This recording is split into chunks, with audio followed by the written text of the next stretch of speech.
What's up everybody, Matt Maran here, and tonight Cadillac has revealed the 2024 Celestiq, which they say is designed to be the world's first all-electric ultra-luxury sedan, and that they say it's a completely bespoke work of automotive art, built around the most advanced and innovative technology that we've ever engineered into an automobile.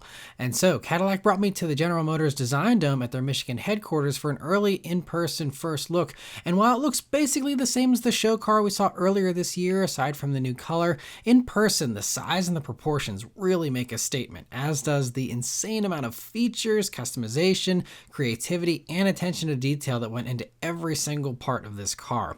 They will be hand-built at GM's Global Technical Center at a rate of 1.5 per day, and each one will be a unique one-of-one commission, and the clients will get to work hand-in-hand with the Celestiq's designers. Everything is customizable, from picking any color you want for the exterior and interior, to the materials that are used inside and out, to even things like the client's signature or logo on the dash trim, for example. I'll cover many of the main highlights in this video, but it would take me hours to dive into every feature and the process that went into everything in this car, with Cadillac inventing new production methods to achieve things that previously were impossible to do on a production car, like for example using a medical grade laser to make true fully metal buttons that are able to be backlit, and using 3D printing for other parts that were impossible to do with the traditional milling process. And so this is something that even companies like Bentley and Rolls-Royce don't even do. Another example is that they engineered the windows and the doors to work without window trim, which I've never seen on a car before, and they also use carbon fiber for depths and angles for the body panels that couldn't be possible with stamping. Other new production technologies include mega castings, 115 different 3D printed parts, along with over 300 fabricated pieces throughout the body structure, chassis, interior, and electrical components. And like the taillights, for example, have no lens to hide anything, requiring creative packaging to hide the wiring and the other elements. All the metal trim on the outside and the inside is real as well, and the front metal trim there around the headlight area is one continuous piece of aluminum. And just to see how far the customization can be taken, I asked if this piece could be plated in 24 karat gold, for example, and they said yes. So you can truly do anything. The customization is completely infinite, it seems. And one last little touch is that the Cadillac Goddess makes a return, and that's also made of real metal and housed in a backlit crystal enclosure. There's 5 screens inside, including a 55-inch pillar-to-pillar LED display with electronic digital blinds and pixel density that they say is comparable to an 8K screen.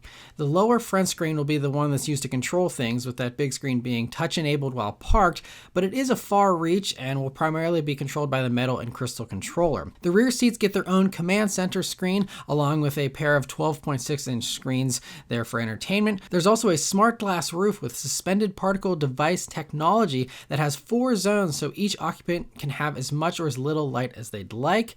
It's the largest glass roof in the industry, and it can even be customized to a unique pattern for a unique shading signature if specified, and is coated to ensure the cabin doesn't get too hot. Speaking of the in-car climate, it uses a new GenTherm ClimateSense technology for a truly separate 4-zone microclimate system. The seats also contribute to the interior climate, not only with heating, cooling, and massage, but also with neck scarves for both the front and rear seats, and what I believe is the first neck heating to be offered in a non-convertible. And not only do the seats have heating, but so do the armrests, and even the door panels around the armrests are heated to surround your arm in warmth. The air vents are all motorized and controlled by the screens as well. The stereo sounds promising too, with a total of 41 speakers. There's a 38-speaker AKG audio system plus 3 exterior speakers for what they call electric vehicle sound enhancement and exterior sound. In total, it'll do 1,000 watts of power, and if the Escalade's AKG stereo is any kind of baseline, it'll be one of the best sounding stereos ever put in a car. One other example of them going 110% on this car is with the aluminum linings for the hatch and the front trunk, putting the rubber parts on the top to provide a cleaner look when open. Another wild feature is the availability of a leather floor, which Cadillac said their suppliers actually laughed at when Cadillac originally proposed it, but it's just another thing that no one else offers at this price point, and is another example of Cadillac going beyond the norms and truly offering something next level to try regaining their position as the standard of the world. Another way they could become the standard of the world again again is with their Ultra Cruise technology that's debuting in Celestiq. And so there aren't any new details on it with the reveal of the Celestiq here, but previously GM has said it will enable hands-free driving across 95% of driving scenarios and will eventually enable door-to-door hands-free driving on all public paved roads in the US and Canada. The Celestiq isn't focused on performance, but for those that are curious about the mechanical components, it runs a 2-motor all-wheel drive setup that Cadillac estimates will do 600 horsepower and 640 pound-feet of torque, along with a 3.8-second 0 to 60. It runs a 111 kilowatt battery that'll do 300 miles of range and 200 kilowatt charging for 78 miles of range added in 10 minutes. This is the only part that's a little underwhelming to me, considering the much cheaper Hummer EV will do 350 kilowatt fast charging. And so I'm just curious as to why the top GM product doesn't have the best charge rates. I think it's an engineering thing and just the unique pack for that Hummer. But regardless, just a little unfortunate it doesn't do the best charging rates that GM offers. But handling and ride should be good too, thanks to what Cadillac calls a state-of-the-art adaptive air suspension, magnetic ride control dampers, and Cadillac's first active roll control system. But we'll see whether they give it a softer ride like its Bentley and Rolls-Royce rivals or keep it a little bit sportier. They're claiming it'll kind of be the best of both worlds. So we'll certainly have to wait, until we drive it and, experience that, to see how it actually pans out in the real world. But it'll also get active rear steering for better maneuverability and handling.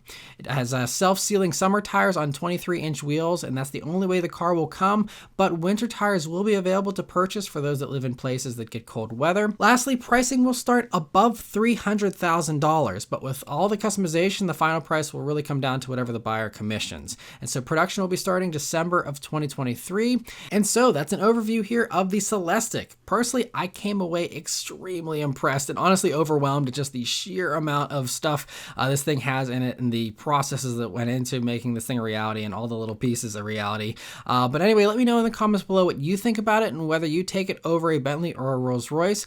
Thank you all very much for watching. Be sure to subscribe for more car news and reviews, and I'll see you guys on the next one. Take care.